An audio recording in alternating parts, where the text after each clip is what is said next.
ഇന്ന് നമ്മൾ വളരെ എളുപ്പത്തിലും നല്ല ഹെൽത്തി ആയിട്ടുമുള്ള ഒരു സാൻഡ്വിച്ചാണ് ഉണ്ടാക്കാൻ പോകുന്നത്. കടയിൽ നിന്ന് വാങ്ങുന്ന മയോണീസ് ഒക്കെ ചേർത്ത് ഉള്ള സാൻഡ്വിച്ചിനേക്കാളും നല്ലൊരു ഹെൽത്തി സാൻഡ്വിച്ചാണിത്. ഈ വീഡിയോ നിങ്ങൾക്ക് ഇഷ്ടമായെങ്കിൽ ലൈക്ക് സബ്സ്ക്രൈബ് ചെയ്യാനും മറക്കരുത്. കൂടെയുള്ള ബെല്ലൈക്കൺ കൂടി പ്രസ് ചെയ്യുകയാണെങ്കിൽ ഞാനിടുന്ന ഓരോ വീഡിയോയുടെ നോട്ടിഫിക്കേഷൻ നിങ്ങൾക്ക് കിട്ടുന്നതാണ്.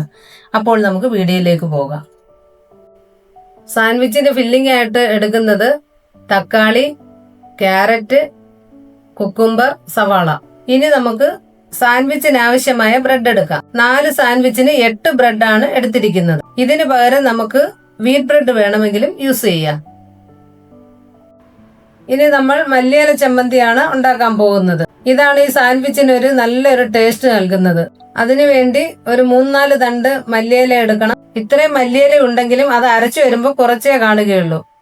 4 സെറ്റ് ബ്രെഡിന് ഇത് മതിയാകും. മല്ലിയിലയുടെ ചുവട് മുറിച്ച് അത് നല്ലതായി ഒന്ന് കഴുകി വൃത്തിയാക്കി ഉപ്പിട്ട് കുറച്ചു നേരം മാറ്റി വെക്കാം. ഇനി ഒരു ജാറെടുത്ത് അതിലേക്ക് 2 പച്ചമുളക്, ഒരു പിടി തേങ്ങ, ഒരു കൈക്ക് ഒരു പിടി തേങ്ങ, അത്രയും മതിയാകും. ഇനി നമ്മൾ 10 മിനിറ്റ് ഉപ്പുവെള്ളത്തിൽ ഇട്ട് കഴുകിയെടുത്ത മല്ലിയില ഇട്ട് കൊടുക്കണം. ഇനി അതിനാവശ്യമായ ഉപ്പിട്ട് കൊടുക്കാം. ഇനി നമുക്കത് നല്ലതായിട്ടൊന്ന് അരച്ചോണ്ട് വരാം. ഈ ഒരു പരുവത്തിൽ നമ്മൾ അരച്ചോണ്ട് വന്നിട്ടുണ്ട്. അടുത്ത ഇനി നമുക്ക് ബ്രെഡ് ഒന്ന് ചൂടാക്കി കൊണ്ടുവരാം.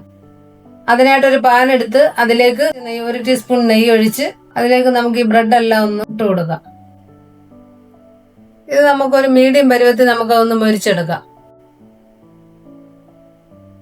കുറച്ച് നെയ്യും കൂടെ അതിന്റെ മുകളിലൊന്ന് തടവി കൊടുക്കാം.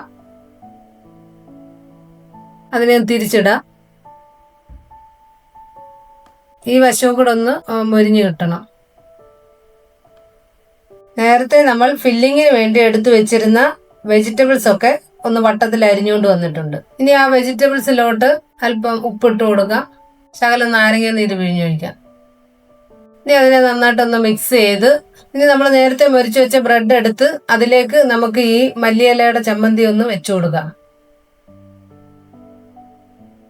നന്നായിട്ടൊന്ന് തേച്ച് പിടിപ്പിച്ചതിന് ശേഷം നമുക്ക് ആ അരിഞ്ഞു വെച്ച ഓരോ വെജിറ്റബിൾസും നമുക്ക് ഇതിലോട്ട് പറക്കി വെച്ചു കൊടുക്കാം. ഈ 2 പീസ് വെച്ച് നമുക്കങ്ങോട്ട് പറക്കി വെച്ചു കൊടുക്കാം.